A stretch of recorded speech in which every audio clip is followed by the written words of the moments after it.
Our electronic equipment doesn't say, it is on the connected with the disaster management. They are all removed. Power, to check except for me.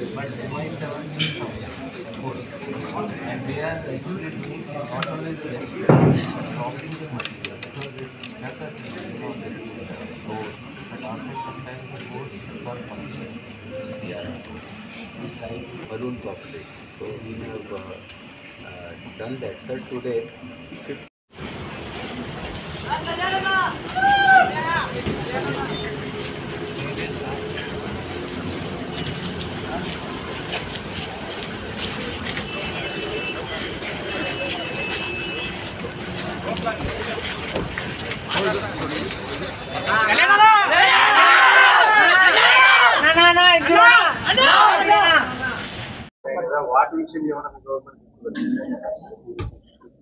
ఇప్పుడు ఇది successive గా ఇప్పుడు మనం అంటే దీంట్లో ఒక ఇది ప్రతి ప్రభుత్వం తీసుకోవాల్సిన బాధ్యత. ఇప్పుడు దీంట్లో ఆల్రెడీ చెరువుల్లో కొంచెం నాళాల్లో కట్టేసినవి ఉంటాయి.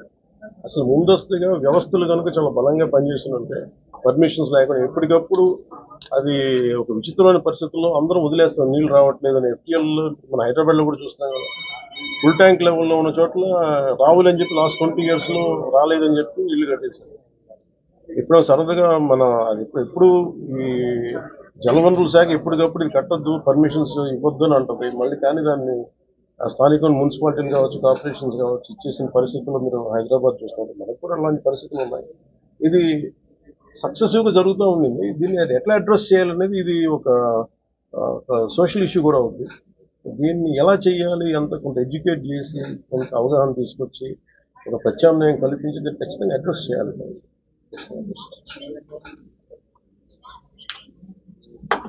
ఇది ముందు రోజే అనుకున్నాను. యాక్చువల్గా ఇది మా దృష్టికి ఏంటంటే ముందు 1వ తారీఖు అనుకున్నప్పుడు అందరూ ఏమన్నారంటే, మీరు వస్తే ఇది మాకు రిలీఫ్ ఆపరేషన్స్కి ఇబ్బంది అయిపోద్ది, మాకు దయచేసి మీరు ఈ రిలీఫ్ ఆపరేషన్ మీరు అడ్డం అయిపోతారని చెప్పేసి వారి సూచన మేరకు నేను ఆగిపోవాల్సి వచ్చింది. ఇప్పుడు కూడా ఒకసారి వాళ్ళ నిర్ణయం తీసుకొని వెళ్తే అది సహాయ